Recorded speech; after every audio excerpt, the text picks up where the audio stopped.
এই শীতে জমিয়ে পিঠেপুলি খেতে আমরা কিন্তু সবাই খুব ভালোবাসি।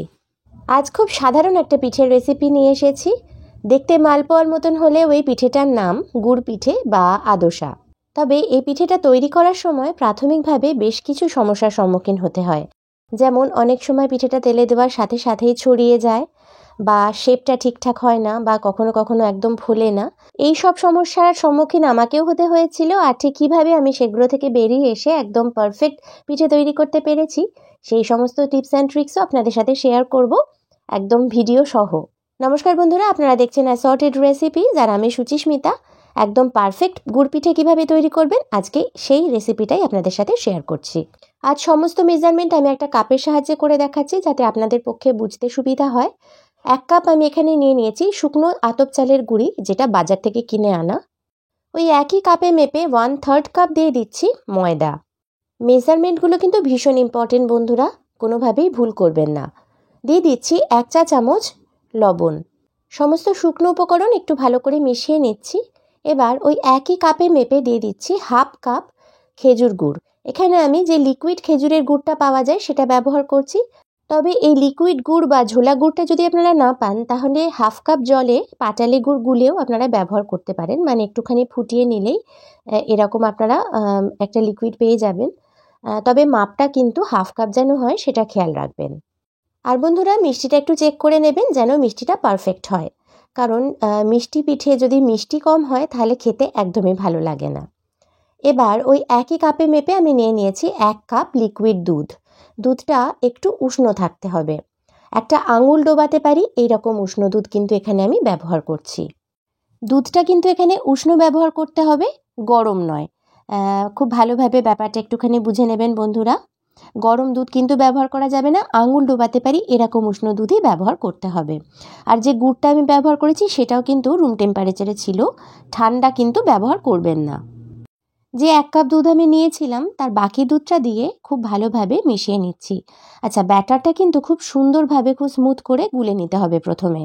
এরপর অবশ্য আমরা হাত দিয়ে এটাকে খুব ভালোভাবে গুলবো। এখানে একটা বিষয় খেয়াল রাখবেন বন্ধুরা, এই ব্যাটারটা যত সুন্দরভাবে গুলতে পারবেন পিঠেগুলো তত সুন্দরভাবে ফুলবে আর তত সফট হবে। এখানে হাত ব্যবহার করে এটাকে খুব ভালোভাবে গুলে নিতেই হবে। এটা সময় কোনোভাবে কোনো হ্যান্ড হুইস্কার বা অন্য কিছু ব্যবহার করা যাবে না। যে কয়েকটা টিপস আমি শেয়ার করছি সেগুলো কিন্তু খুব ভালোভাবে নোট করে নেবেন বন্ধুরা, তবে এই পিঠেগুলো পারফেক্ট হবে। না হলে কিন্তু ঠিকঠাকভাবে ফুলবে না, সফট হবে না, পারফেক্ট হবে না। মিনিট 5 ধরে খুব ভালোভাবে গুলে নেওয়ার পর এটাকে ঢাকা দিয়ে 1 ঘন্টার জন্য একটু রেস্টে রাখতে হবে। 1 ঘন্টা পর ঢাকাটা খুললাম। ব্যাটারটা কিন্তু এখন আগের থেকে একটু বেশি ঘন হয়ে গেছে। এখন আবার ব্যাটারটাকে মিনিট 5 মতন ফেটিয়ে নেব। ফেটানো হয়ে গেছে। এখন আমি একটা হাতা ব্যবহার করে আপনাদের দেখিয়ে দিচ্ছি ব্যাটারের কনসিস্টেন্সিটা। খুব ভালোভাবে দেখে নিন বন্ধুরা, হাতাটা ডোবানোর পর যখন আমি এভাবে তুলব তখন একটা দেখুন খুব সুন্দরভাবে এটা কিন্তু কোট করে নিয়েছে, কোনো জায়গা কিন্তু ফাঁকা দেখা যাচ্ছে না। যদি এরকম হয় তাহলে বুঝবেন ব্যাটারটা পারফেক্ট আছে।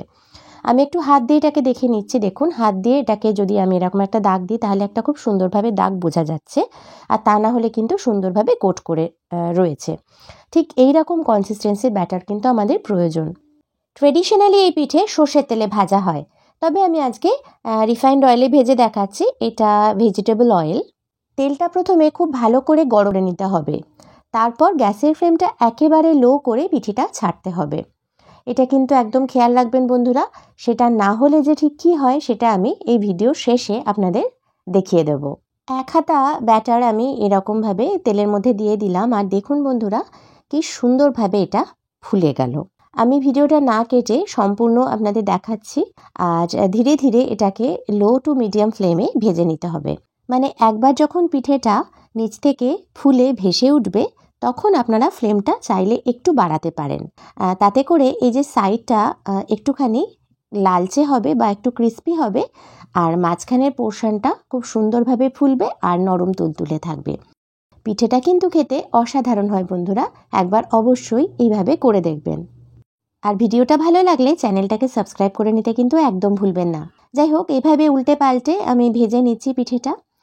মোটামুটি ভাজা হয়ে গেছে। ভেজে নেওয়ার পর এটা কিন্তু একটু তেল অ্যাবসর্ব করে, তাই চাইলে আপনারা এটাকে একটুখানি কিচেন টিস্যুর উপরে রেখে নিতে পারেন, তবে একটা ঝাঁঝরির উপর রাখলেও চলবে। কাছ থেকে দেখিয়ে দিই, দেখুন বন্ধুরা কতটা পারফেক্ট হয়েছে। আমি আপনাদের আরও একটা পিঠে দেখিয়ে দিচ্ছি, দেখুন এটাও কত সুন্দরভাবে ফুলে উঠবে। এটা দেখানোর উদ্দেশ্য আর কিছুই না, আপনাদের এটুকুনি বোঝানো যে একটার পর একটা পিঠে কিন্তু এইভাবে ফুলবে, মানে প্রত্যেকটা পিঠেই বলের মতো ফুলে উঠবে যদি পারফেক্টলি আপনারা এটা করতে পারেন, যেভাবে আমি বলেছি ঠিক সেইভাবে, অর্থাৎ টিপস অ্যান্ড ট্রিক্সগুলো ফলো করে। দেখুন এটাও কতটা পারফেক্ট হয়েছে। এবার আসুন বন্ধুরা, যে ভুলগুলো আমরা সচরাচর করে থাকি সেগুলো কিভাবে হয় সেটা আপনাদের দেখিয়ে দিই। ওই একই ব্যাটারে আমি এখানে আবার করে দেখাচ্ছি। তেলটা ভীষণ গরম আছে আর গ্যাসের ফ্লেমটা আমি এখানে হাই করে পিঠেটা ছেড়েছিলাম। তার ফলে কি হলো দেখুন, একদম পিঠেটা ছড়িয়ে গেল। আর ব্যাটার যদি কোনোভাবে একটু পাতলা হয়ে যায় তাহলে পিঠেটা দিলে ঠিক এই রকম হবে। মানে প্রথমে দিলে আপনাদের মনে হচ্ছে যে পিঠেটা ঠিক আছে, কিন্তু এটা আমি যখন উল্টে দেব তখন আপনারা বুঝতে পারবেন সমস্যাটা ঠিক কোথায়। আপনাদের এক্ষুনি দেখিয়ে দিচ্ছি। দেখলেন তো বন্ধুরা, এটা কেমন একটা টুপির মতো হয়ে গেছে, মানে মাঝের পোর্শনটা একটা অদ্ভুতভাবে উঁচু হয়ে গেছে, সাইডগুলো একটু অন্যরকম মানে চ্যাপ্টা। যাই হোক, আমি সবকটা পিঠে ভেজে নিয়েছি আর দেখুন বন্ধুরা প্রত্যেকটা পিঠে একই রকম নিটোল গোল বলের মতন হয়েছে আর কতটা পারফেক্ট হয়েছে। পিঠেগুলো দেখাতে দেখাতে আরও কিছু কথা আপনাদের সাথে শেয়ার করছি। পিঠেটা যদি মিষ্টি না হয়, মানে যদি গুড়ের মিষ্টত্বটা কম থাকে, সেক্ষেত্রে গুড়টা একটু বেশি পরিমাণে ব্যবহার করতে হবে। সেক্ষেত্রে আপনারা ব্যাটারের কনসিস্টেন্সিটাকে ঠিক রাখার জন্য একটু ময়দা ব্যবহার করবেন, চালগুড়ি নয়, কারণ চালগুড়ি দিলেই কিন্তু আবার রেস্টে রাখতে হবে, নাহলে জিনিসটা পারফেক্ট হবে না। আর ব্যাটারটা তেলে দেওয়ার জন্য একটা গোল হাতাই ব্যবহার করতে হবে, একমাত্র তবেই পিঠেগুলো গোল হবে। এবার পিঠের ভেতরটা আপনাদের একটু দেখিয়ে দিচ্ছি। দেখুন বন্ধুরা কতটা পারফেক্ট হয়েছে, আমায় বোধহয় আর বলে দিতে হবে না। আর আমার হাতে এটা ধরা রয়েছে, সেটাতেই আপনারা নিশ্চয়ই বুঝতে পারছেন যে এটা কতটা সফট হয়েছে। আপনারা দেখছেন অ্যাসর্টেড রেসিপিস আর আমি সুচিস্মিতা। আজকে আপনাদের সাথে তেল পিঠে বা গুড় পিঠে বা আদোসা, যে নামেই ডাকুন, সেই পিঠের রেসিপিটা শেয়ার করলাম। যদি রেসিপিটা ভালো লেগে থাকে অনুরোধ করবো একটা লাইক আর অনেক অনেক শেয়ার সহ চ্যানেলটাকে সাবস্ক্রাইব করে আমার পাশেই থাকার জন্য।